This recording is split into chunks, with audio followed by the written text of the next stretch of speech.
Thank you, Mr. Speaker. I would like the Cabinet Secretary to tell this House what became of the road maintenance levy which used to go to the counties, and what will happen, what happens to the pending bills which were awarded for the contracts and road maintenance levy by the counties, and the contractors have never been paid because the program is like suspended or something. Thank you. Well, sorry, before the CS, what is your point of order, Senator Kenwa?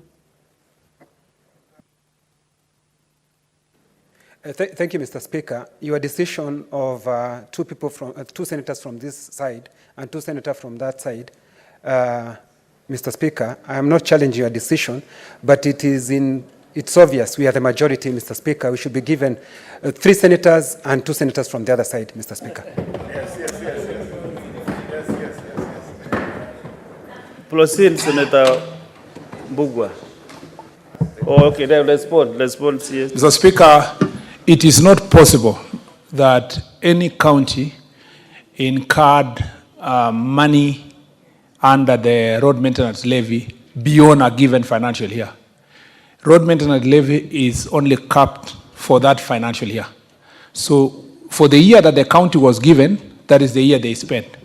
The problem is that because it is not for construction, it's for maintenance. And maintenance is based on annual allocation.